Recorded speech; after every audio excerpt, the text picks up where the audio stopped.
Today on Control Freaks, we put EA's Tuner Car Racer through its paces, preview the third instalment from Jack and Daxter, and we get the inside scoop on Vin Diesel's video game debut.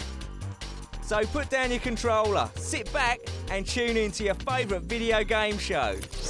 Control Freaks!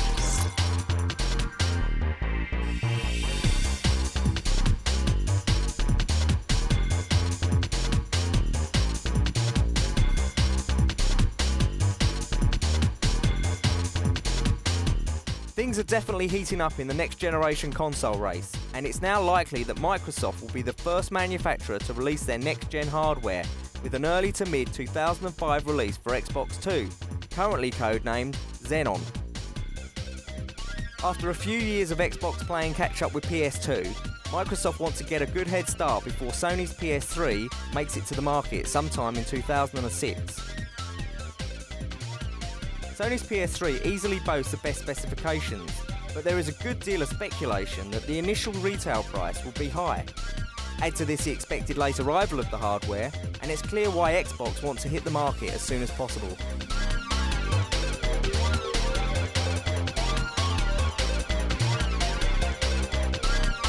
The end of 2005 is still mooted as the likely release date of Nintendo's fifth and latest console, and the Japanese company has announced that the new hardware will definitely be on show at next year's E3.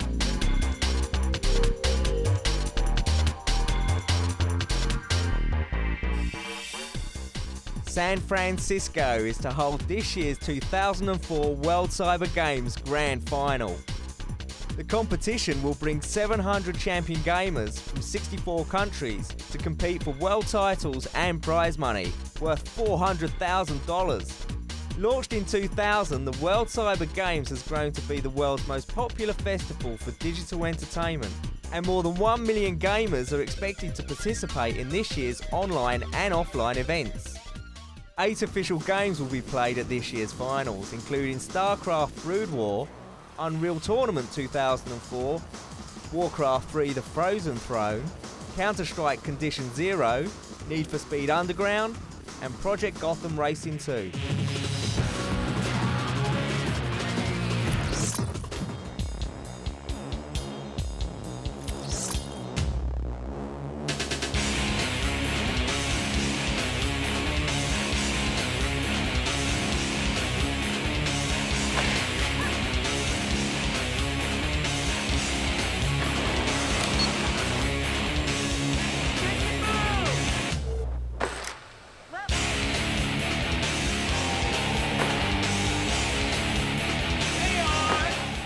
When our 2 arrived at the Control Freaks office, we couldn't wait to crack it open and slam it in the Xbox.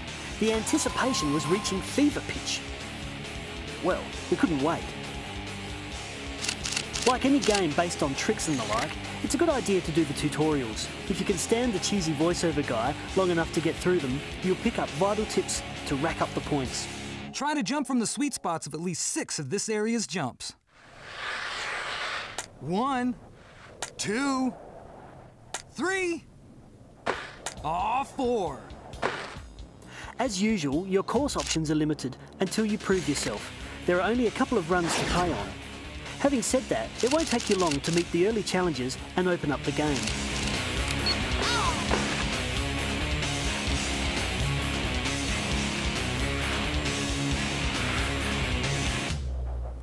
The visuals in this title are a little disappointing.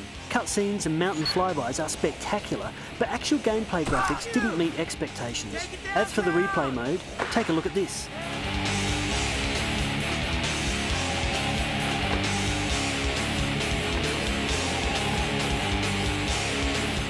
Well, we'll make no further comment. There is a level of repetition in this game, but it can't be classed as a drawback, because let's face it, you're snowboarding, downhill, doing tricks, just like the real thing. Success is dependent on familiarising yourself with the controls, allowing you to butter up and cut wicked combos without falling flat on your face, back or butt. Gameplay is solid and the controls are responsive, and if you have a competitive edge, then multiplayer will keep you satisfied. At the end of the day, the gameplay and variety of runs are this title's strong points. If you could graft the in-game graphics and camera angles from Transworld, it would be the only choice for snowboarding on the Xbox. Oh, that hurts! Coming up, Need for Speed goes underground, and we get the pitch from the man behind the Chronicles of Riddick. I'm a control freak.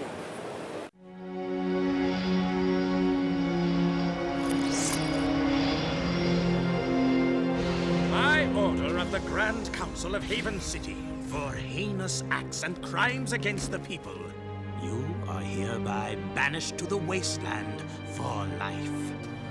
May the precursors have mercy on you. Our boy here gets all mean and nasty when you piss him off. So don't piss him off. Word to the wise.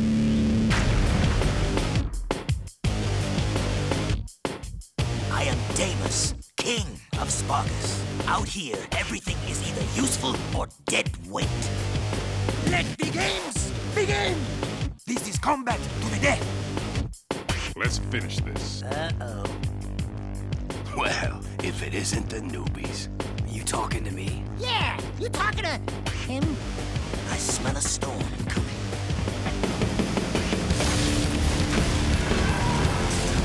The battle for the city has just begun. Jack, your friends need you. The city threw me out. They can rot for all I care. I'm through saving the world. Don't you remember who you are? This dark eco-freak is dangerous. Hate consumes your eyes. It will destroy you. Need to attack their hive from below, and the sewers are the only way in right now. I'd say good luck, but then luck won't help you. Someone is collecting eco-crystals to power something terrible. That's right. We did. You haven't forgotten what I taught you, Jack. Dark, dirty, dangerous. I'm beginning to like this war. Jack, we're in serious trouble. The KG have a new leader. We're trying to find out who it is. Not you! Destroy this intruder! Go get him, heroes. The end is coming. Prepare the city. Daystar approaches. You know what it brings. I'll kill you myself. Jack? Jump! Seize them! I promise, you will meet your makers. Fine, bring them on. My feet are killing me, and I think I'm getting a hangnail. So maybe I'll just sit this one out.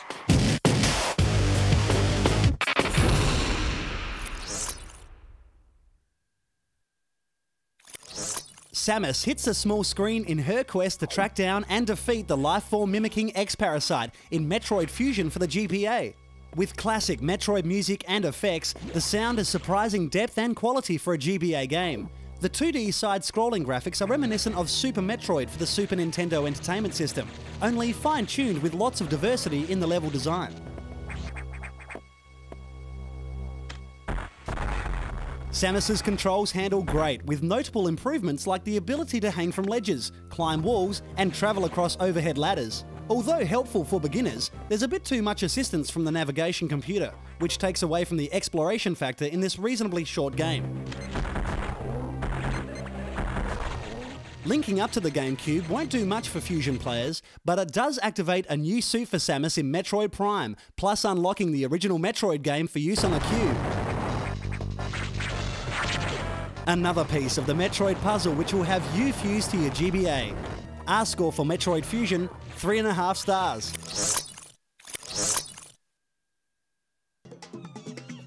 Forget monkey business, this is Monkey Anarchy.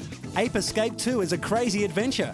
Our little hero Simon travels through different lands in a world of challenges to net as many naughty monkeys as he can, with different tools to choose from like the Stun Club to the most important monkey net. You'll need to use all types of guerrilla tactics at every stage of the game. Ape Escape 2 is entertaining and challenging enough for all ages, so don't let that monkey get away from you. 3.5 stars. Sonic the Hedgehog, with all his moves and antics, has even more to battle and collect in Sonic Advance 2. The next in the crazy adventure which has the world's fastest hedgehog running, jumping, and collecting as many Chaos Emeralds as possible along the way. A new friend named Cream the Rabbit joins Sonic to thwart the evil machines of Dr. Eggman, who's up to his old tricks again. Evade the obstacles and enemies, unlock secret areas, and uncover hidden Chaos Emeralds to transform into Super Sonic for the final battle. Another high-paced, side-scrolling action title keeping true to the original games. This is a great sequel in the Sonic lineup.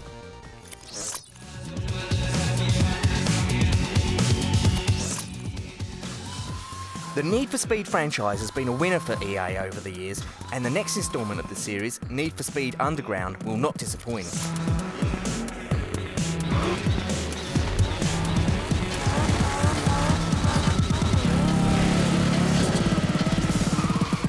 Riding off the back of a modern automotive phenomenon, import racing, made mainstream by movies like The Fast and the Furious, EA has crafted a compelling treat for today's gamers.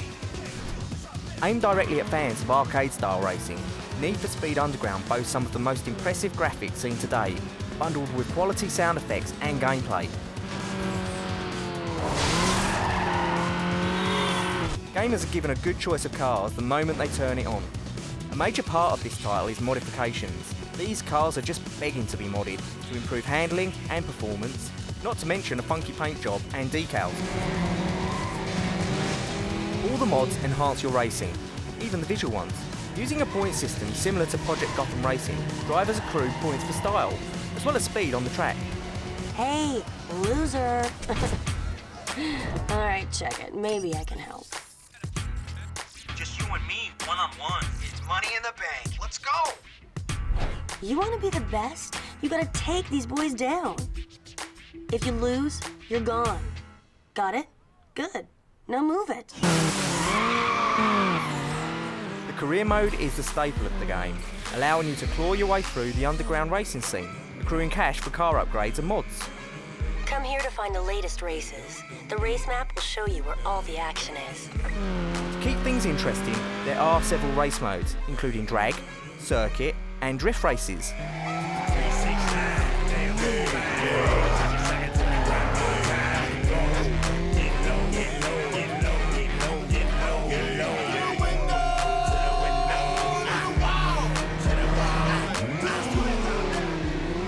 There are over 20 tracks to race, but they do look very similar. Having said that, the graphics are stunning, and although the visuals can be a little bit over the top at times, the gameplay graphical quality is surpassed only by Colin McRae 4 on the Xbox. Hey, what you think? You digging it? Then you gotta win. No racing cred, no cool parts. The only disappointing aspects of this title is the lack of any vehicle damage. Not even a scratch.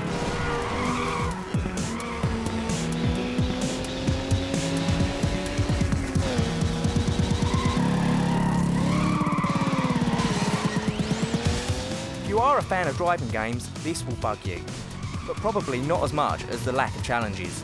You still have to drive, and drive well, but you won't have to struggle to get enough cash for your next mod.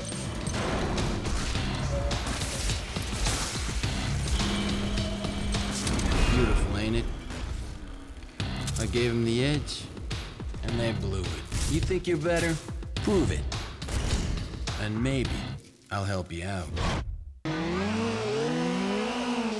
Need for Speed Underground is a very playable, visually spectacular instalment in an ever-growing series. This game will be a staple for race fans, and in a genre that is crammed to overflowing with half-baked titles, you could do worse, a lot worse.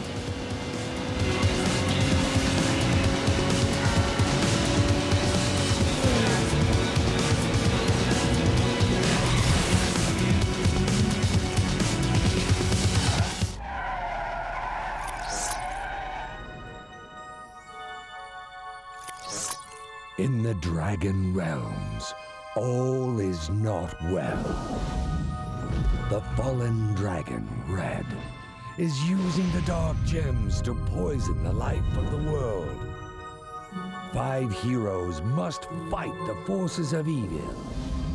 Spyro, Hunter, Sergeant Bird, Sparks, and the newest comrade, Blink. Now is the time. Let the battle commence.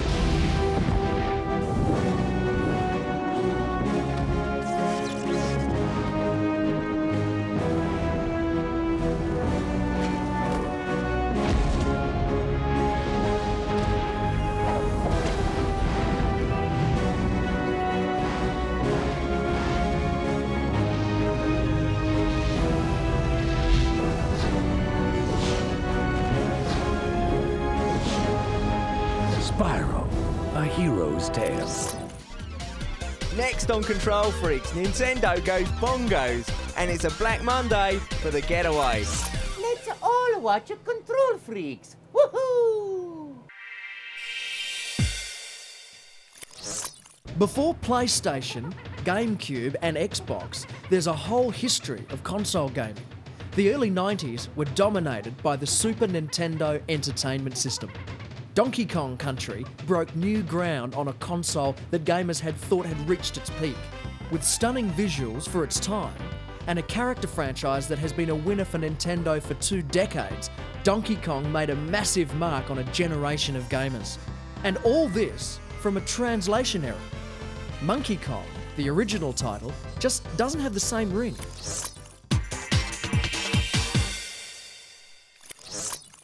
Fans of Pitch Black will recognise a new title in the lineup for 2004. Time for release with the movie, The Chronicles of Riddick, Escape from Butcher Bay, is a first-person prequel to the film.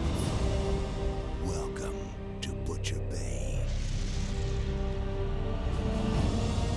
Triple Max Security Prison. Toughest slam in the universe. Impossible to escape. My name is Ian Stevens. I'm a producer for Vivendi Universal Games, working on The Chronicles of Riddick, Escape from Butcher Bay. And we're here at E3 this week, showing off the game, giving consumers and retailers and the media a chance to play it. The game's done now. It'll be on store shelves June 1st, about 2 weeks ahead of the movie, which releases June 11th. And what it is a first-person shooter for the Xbox. Pretty immersive hybrid game that involves some really unique key features. As a first-person game, we have a melee fighting system, a really simple, accessible feature. Take users like 5 seconds to figure that out. Your buddy can go to the bathroom, you can pick up the controller, and you're using a key feature. Left hooks, right hooks, uppercuts, forward lunges, and a really in-depth combo system. And then Riddick has this ability to see in the dark. So of course stealth is a big part of this game as well. Although traditionally stealth is usually about avoiding conflict and getting through areas without being seen. In The Chronicles of Riddick, Escape from Butcher Bay, stealth is more about catching guards unaware, shooting out the lights, getting a dark room where guards are afraid and looking around with flashlights. Then we have action-adventure elements which really capitalize on the amount of work that the studio put into making sure that the game was a great prequel to Pitch Black and the new film. You can interact with all these different NPCs in the world, trade cigarettes or money with them for weapons or information, take on side missions. There's a lot of character development in this universe, and there's a lot of that that's done through being able to talk to virtually anyone you see.